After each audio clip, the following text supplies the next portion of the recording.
Hello everyone, I'm Vasudev Chittaredi from CQ Rockhampton campus.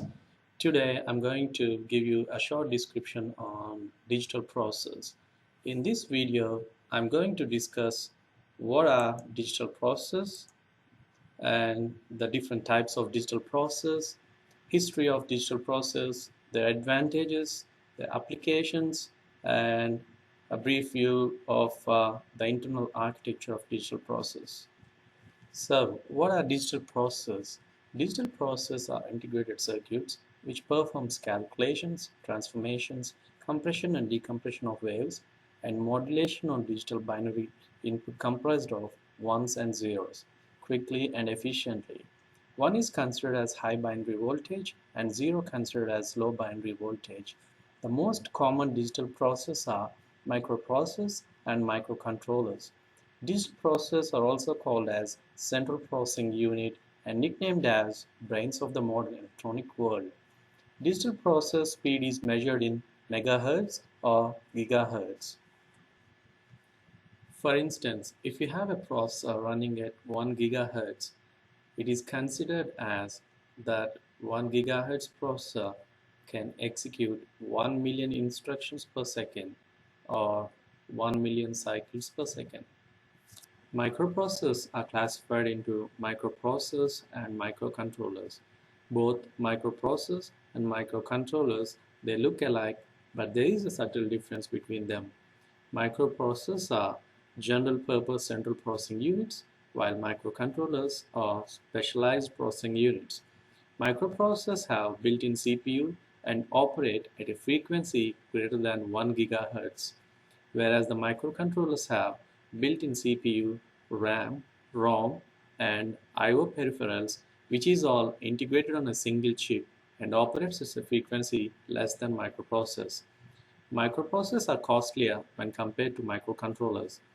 They are used mostly in laptops, desktops, and supercomputers. It is the cheaper price of microcontrollers which made mobile phones an easy commodity to buy. Gordon Moore, the Intel co-founder, once predicted that the number of transistors on a single chip will approximately double every 24 months. Now, let's look at the history of microprocessors.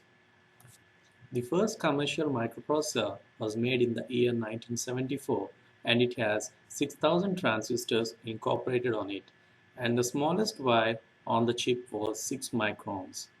The 8080 processor was able to execute 0.64 million instructions per second.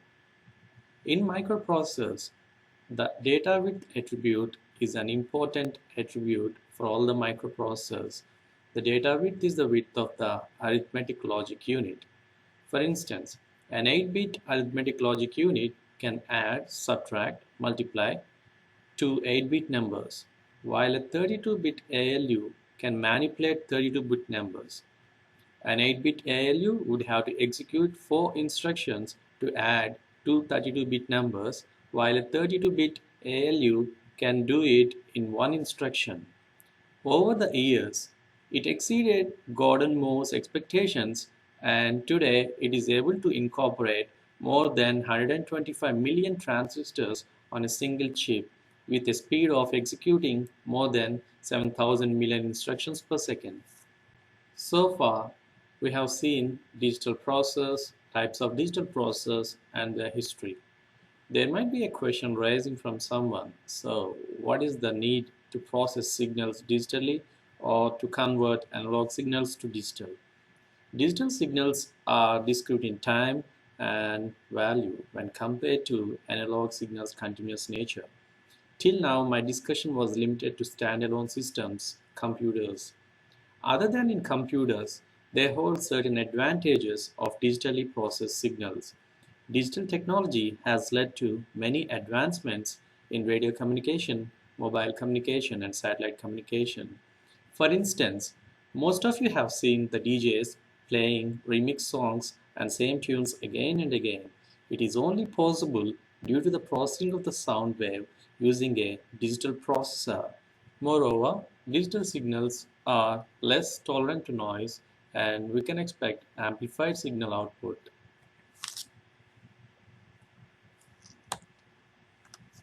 Now, look at some more advantages of digital processors.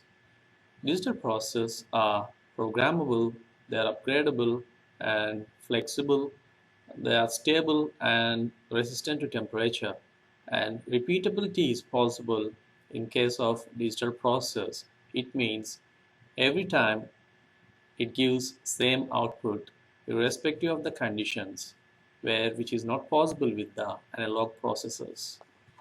The applications of digital process include computers, mobile phones, aircrafts and missile-guided systems, toys, modems, 3D graphic systems, and image processing systems. Now, let's quickly look at the internal architecture of a microprocessor.